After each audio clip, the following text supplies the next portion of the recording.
More than 100,000 children are thought to have been affected by Wednesday's earthquake in Afghanistan.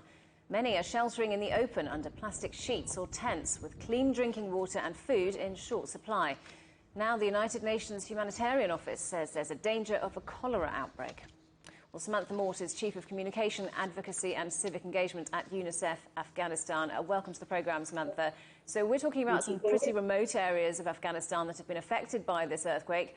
Are these places getting the aid they need? Many of the places are getting the aid they need. I'm pleased to tell you that the response has been swift, not just with UNICEF, but the other UN agencies in conjunction with the de facto authorities.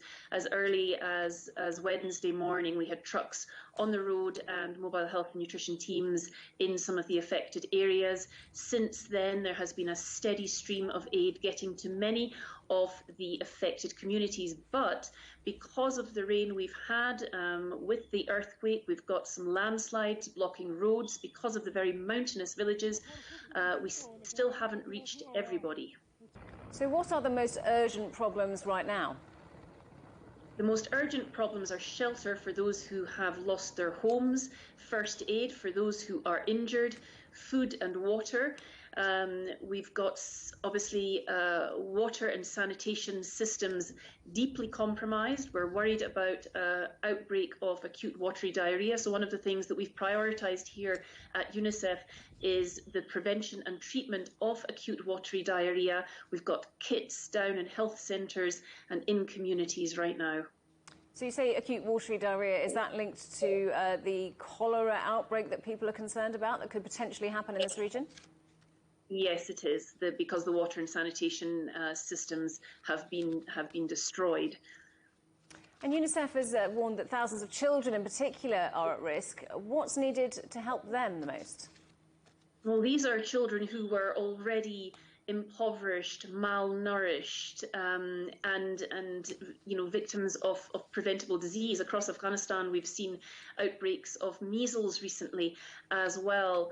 The communities are so poor. We know these children are hungry. They're not very resilient. And then on top of all of this, they've had the shock of an earthquake where they've lost loved ones, they've lost their homes. There's been heartbreaking pictures today of children sitting on top of rubble where their homes used to be, just looking into the distance with empty expressions. So UNICEF is getting child-friendly spaces down into the affected communities as soon as possible to help children process the trauma and help them rebuild their lives. Afghanistan, of course, has already been suffering from a humanitarian crisis. What are the longer-term solutions that are needed to help address that? Well, we need the economy stabilised for a start. We need the critical sectors such as health and education shored up. Unemployment is very high, food prices are very high. People don't have money to buy nutritious food. The combination of the drought and the malnutrition are really weakening people's ability to live normal lives. So, once again, we call on the international community to support the people of Afghanistan through organisations such as UNICEF. We can get critical aid to the affected communities all over Afghanistan. We have access to the entire country right now. And you've talked a little about how remote the areas affected are. What are the other main challenges that aid groups are facing when they're trying to help these people? Well, for a start, because the area is so remote and because the magnitude of the earthquake was so great, there has been widespread damage. In Gayan district alone, 1,800 homes were destroyed. That's 70% of the district, and there's no sophisticated equipment to move the bricks, the sludge, the mud. People are winding their way through rubble just with their hands.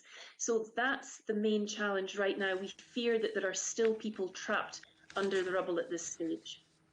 Samantha Mort from UNICEF Afghanistan, thank you very much indeed for talking to us today. Thank you.